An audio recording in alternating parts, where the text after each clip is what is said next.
What's up, guys? I'm Brandon, the hybrid guy, and today we're going to talk about your electrical system in your camper.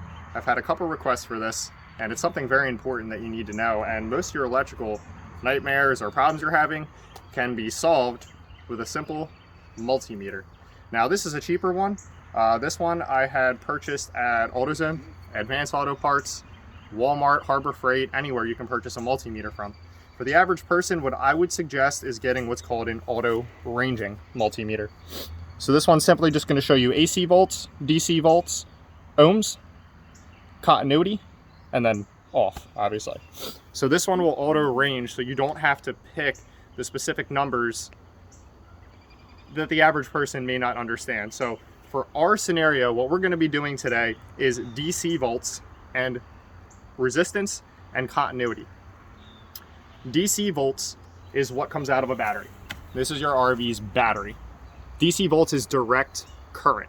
Anything 12 volts coming out of a battery is direct current, meaning it's flowing directly from the battery to the source, as compared to AC voltage is alternating current, which this is what you have inside of your house, where current is constantly coming and going back and forth. It can travel long distances, that's the benefit to that, and that's a short lesson on DC and AC.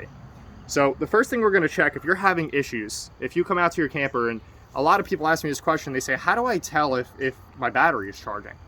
Well, we're going to show you. Battery voltage itself, with nothing charging it, is going to always be right around 12 volts. That's a healthy battery, a battery that's charged. So we're going to go ahead and we're going to set our battery right now to DC volts. Okay, the red lead is for the positive terminal, and the black lead is always going to be for negative. Positive and negative is always something we're going to deal with when we're dealing with 12 volts. If you check here on the battery, you see a line. This is for negative, and the positive right here is always going to be a cross. There you go, and that's a positive. So we're just going to stick the leads right on top, and don't worry, you can't get shocked. This is nothing that's going to hurt you. And we're going to test our voltage. So right now, you see our battery is right at 12.1 volts, which is a perfectly healthy battery. So this battery runs everything 12 volt inside of an RV. An RV or a camper is designed to be used off the grid for the most part. So that means the appliances have to be able to run off the battery. So what appliances run off the battery, and what appliances you have to be plugged into AC 110 volt shore power for? Well, you have the igniter on your refrigerator to light it on propane. You have all the lights inside of your camper are going to be 12 volts. You have your LP detector. You have, if you have a newer RV, the auto ignite ignition for your stove will be 12 volts. If you have an older one, it's just going to be a click style igniter, which won't apply. Your furnace blower motor is going to run off of 12 volts. Your ceiling fans are all going to run off of, or your vent fans are all going to run off of 12 volts. Now, if you have a fifth wheel, some ceiling fans come pre-installed that are 120 volts, not 12 volts. This you'll have to check with your manufacturer or your owner's manual over. Some of the other things that run off of 12 volts would be, we covered the furnace, your hot water heater ignition as well is going to run off of 12 volts. So all the major appliances besides the air conditioning are going to run off 12 volts so that you can run off the grid. The other appliance some of you may have is a microwave. A microwave is not going to be 12 volts. It's going to be 120 volts only. So the AC and the microwave is typically what you're not going to be able to use on just the battery. So with all those being covered, now we're going to go inside to your converter, and we're going to go over the electrical box, which this essentially is like the breaker box in your home. And we're also going to show you how to test to make sure the converter is putting out the proper voltage. So follow me.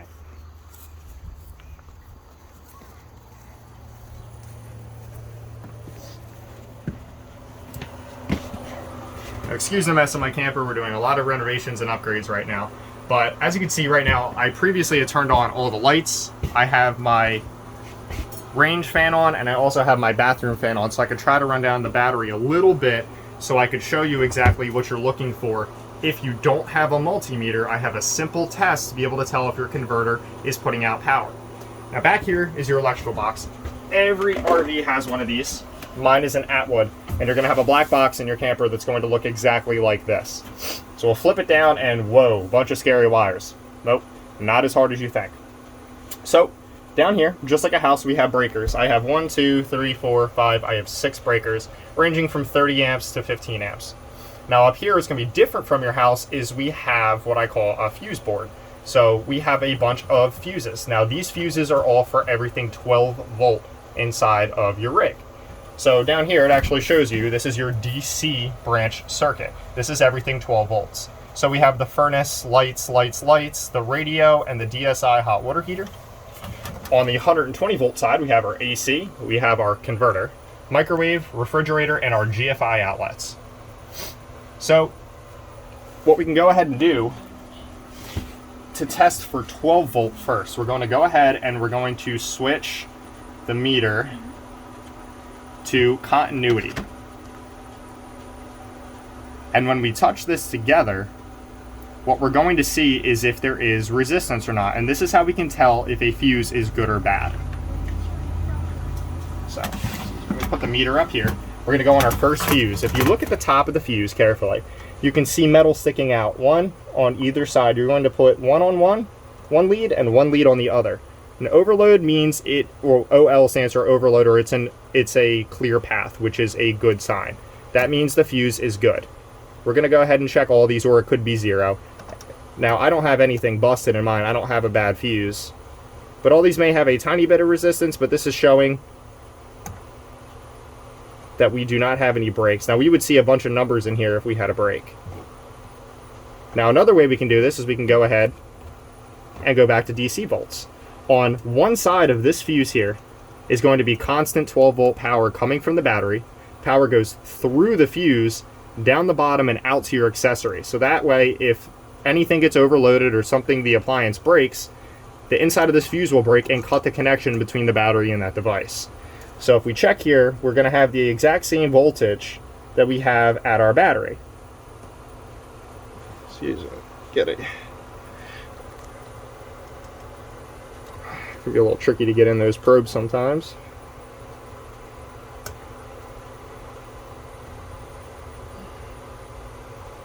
Try to get on the end here.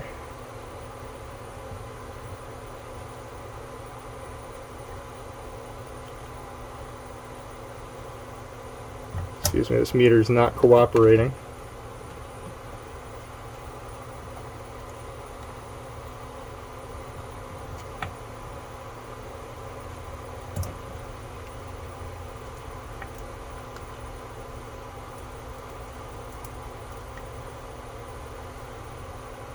There we have 12 volts. Well, it's showing in millivolts for some reason. Something a little weird with this meter, but that is how you'll go ahead and check these. And actually, I'll pull one out for you.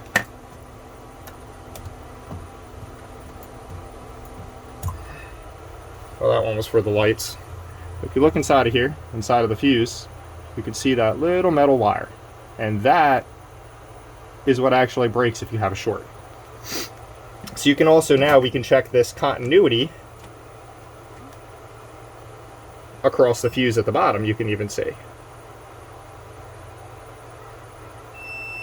So if you hear that noise, that means we have continuity. Continuity means that we have a circuit running between one side of the meter and the other. You can see when you complete a circuit, the meter will beep. So to make sure that that little element is still working, if we're concerned about a circuit not working, as long as we have that continuity, you hear that beep, that means the fuse is good. You can go ahead and check any of them. Like I said, all you have to do is turn it right here to what looks like a speaker, and that's how you check if a fuse is good. Okay.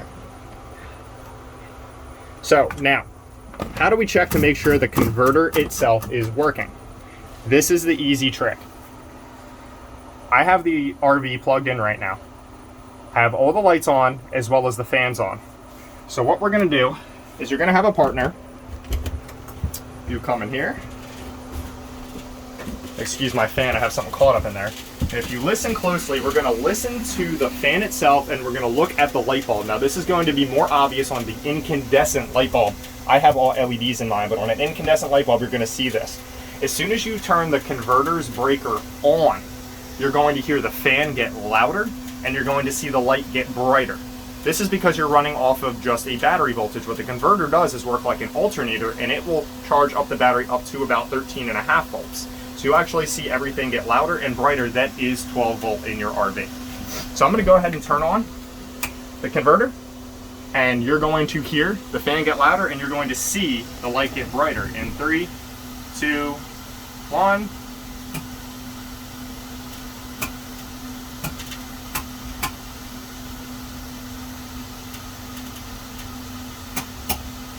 Second here.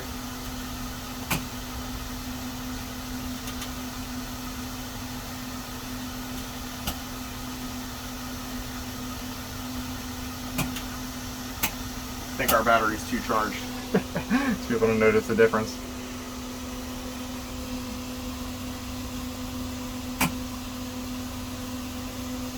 It's not drawn.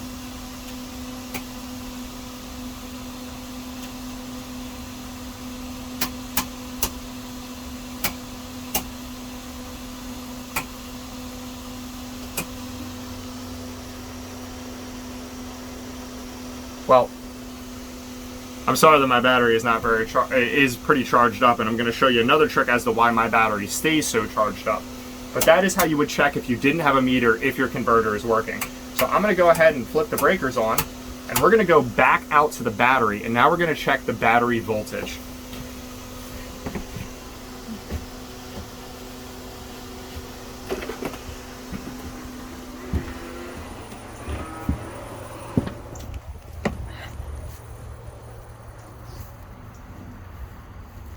We're going to put our meter back to DC volts.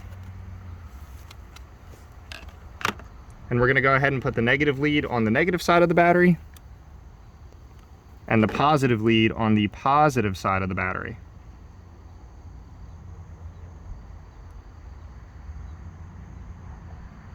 So right now we're still at 12 volts, so the converter is not coming on yet to charge.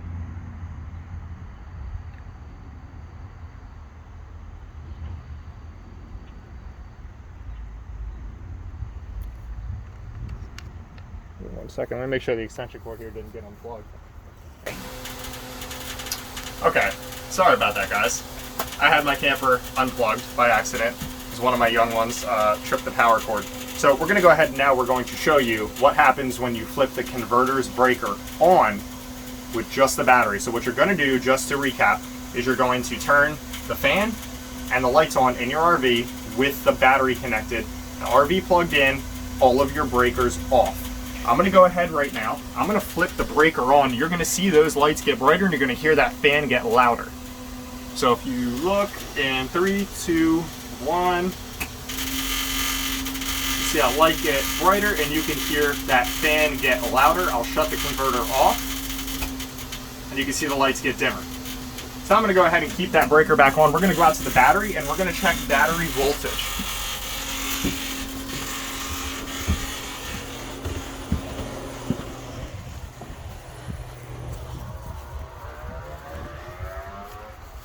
Now, if you remember before, our battery voltage was only at 12.1 volts.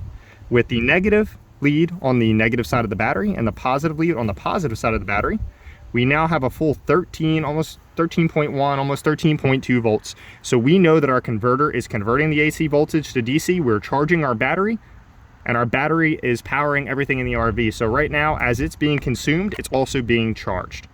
And there's our battery voltage.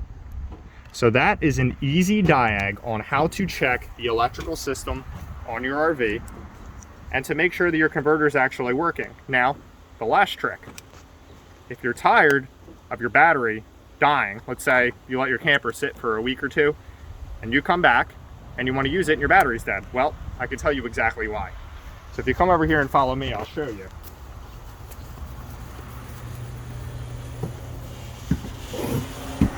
I'm going to go ahead and cut off everything in the RV. I'm going to shut my fan off, shut my lights off. I'm going to turn all the breakers off. I'm going to continue to shut the lights off, turn my vent off. Now, as you see, I shut all the breakers off, and if you look, the radio still stays on. This is all RVs. If you come down here and look at your LP detector, see the flashing light. LP detector stays on. This is why your battery drains. It's not technically a parasitic draw, but they are draws that stay on all the time. So this is your simple solution to your older RV that does not have a battery cutoff switch. Come on out here and I'll show you.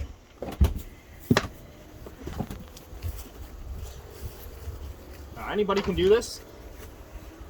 These marine batteries all have nuts on them.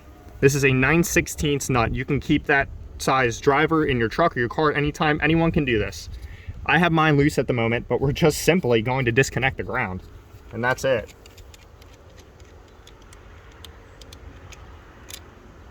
I disconnect the ground, put our nut back on so we don't lose it.